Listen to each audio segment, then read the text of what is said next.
తిరుపతి జిల్లా రేణిగుంట పరిధిలోని తారకరామనగర్లో పోలీసులు భారీ స్థాయిలో కార్డన్ సర్చ్ నిర్వహించారు. నేరాల నియంత్రణలో భాగంగా ఈ తనిఖీలు చేపట్టారు. జిల్లా ఎస్పీ సుబ్బరాయుడు ఆదేశాల మేరకు డీఎస్పీ శ్రీనివాసరావు పర్యవేక్షణలో 250 మంది పోలీసులతో ఇంటింటా తనిఖీలు నిర్వహించారు.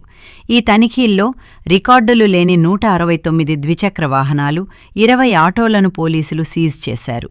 అనుమానాస్పద వ్యక్తులను విచారించి వారి వివరాలను నమోదు చేశారు.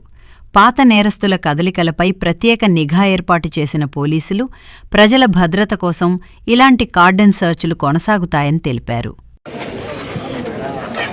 రేణిగుంట ప్రాంతంలో తారకరామారావు నగర్లో దాదాపు 20,000 మంది ప్రజలు నివాసం ఉంటున్నారు. ఈ ప్రాంతం అటవీ ప్రాంతంలో ఉండేది.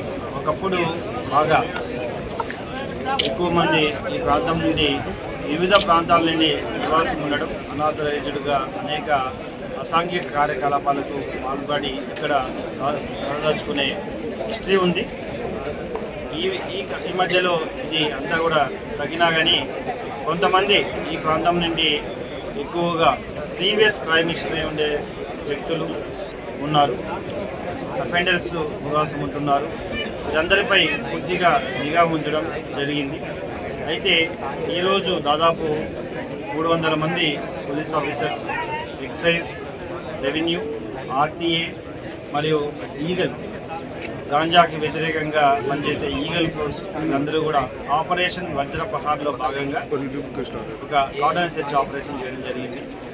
తద్వారా ఇక్కడ ఉన్న ప్రజలందరినీ కూడా ఒక మీటింగ్ పెట్టి వాళ్ళకి వారి యొక్క సురక్షిత భావన కోసం, భద్రత కోసం ఈ ఆపరేషన్ చేయడం జరిగిందని చెప్తూ, ఇక్కడ కేవలం 1-2% మంది వ్యక్తులు చేసే అసాంఘిక కార్యకలాపాల వలన ఈ ప్రాంతానికి చెడ్డ పేరు రాకుండా అందరూ సహకరించాలని, ఎవరు క్రైమ్ చేసినా లేదా గాంజాయి లాంటి ఇన్ఫర్మేషన్ ఉన్నా 112, 1973 డైరెక్ట్గా పోలీస్ వారికి చెప్తే వారి ఐడెంటిటీని గోప్యంగా ఉంచుతూ తగిన చర్యలు తీసుకోవడం జరుగుతుందని చెప్పడం జరిగింది.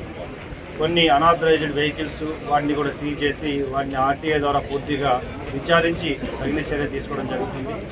ఇక్కడ ఉన్న ప్రీవియస్ క్రైమ్ పర్సన్స్ కూడా పూర్తిగా వెరిఫై చేయడం జరిగింది, ఇంకా జరుగుతుంది.